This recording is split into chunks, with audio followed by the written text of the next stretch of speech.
arrive toujours un moment où l'adolescent devient un jeune adulte et quitte la maison de ses parents. Et ça correspond à quoi? Qu'on peut commencer à voir émerger tout doucement. En fait, c'est toutes les technologies qui émergent maintenant avec la blockchain, les crypto-monnaies et compagnie.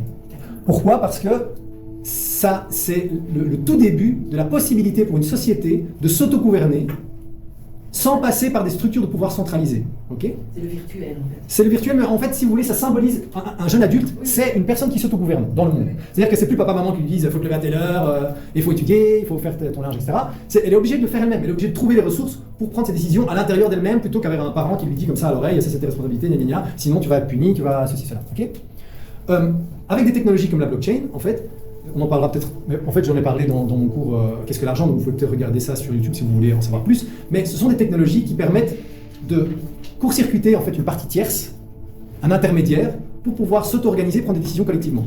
Vous utilisez une technologie qui n'appartient à personne, qui est juste un protocole qui est là, qui permet à des gens de voter, et après de subir les conséquences, ou le dénouement en fait, des décisions qu'ils ont prises collectivement.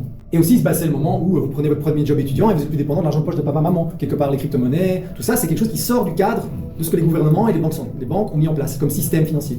Vous vous alimentez vous-même, vous commencez à vous alimenter vous-même avec vos propres ressources. Alors, on en est au tout début. Hein. C'est comme si vous aviez reçu votre premier salaire étudiant et vous vivez encore chez vos parents. Et vous verrez aussi par la suite qu'il y a énormément de patterns et de dynamiques entre la blockchain, les États, les citoyens, qui sont en train de se répéter maintenant à notre échelle. C'est-à-dire, quand votre adolescent commence à avoir un tout petit peu d'autonomie financière, il y a certains parents qui peuvent dire « Oh mon Dieu, mais il n'est pas prêt ». Mais il est mature, il va sûrement utiliser cet argent pour acheter de la drogue. Il faut absolument que je regarde ce que j'ai vu sur ses comptes et que je fasse attention à ce qu'il fait, etc. Et vous avez des gouvernements qui sont typiquement dans cette réaction-là. C'est-à-dire, oh non, la blockchain, mais non, mais ça c'est pour du terrorisme, c'est pour faire des trucs illicites, c'est pour cacher, c'est pour ceci, c'est pour cela. Les citoyens ne sont pas du tout prêts, matures, ça va complètement dissoudre la société, ça sera le chaos, etc. etc.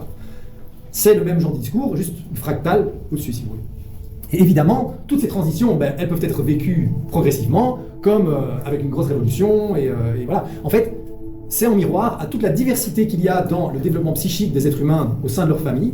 Il y a des familles où ça se passe bien, et d'autres familles où la Révolution française, si vous voulez que je la résume en 2 lignes, c'est un adolescent de 14 ans ou 15 ans qui pense qu'il a tout compris, il fuit de chez ses parents, il fait plein de trucs, parfois bien, il a peut-être des idées super révolutionnaires sur plein de choses, des droits d'homme, etc. Puis il fait plein de bêtises en même temps, et puis il revient la queue entre les jambes chez papa-maman en disant « désolé, j'ai foiré, je peux revenir vivre avec vous ». Puisque la France est retournée à la monarchie de droit divin pendant presque un siècle, après la Révolution française, avant qu'elle reprenne son indépendance plus tard.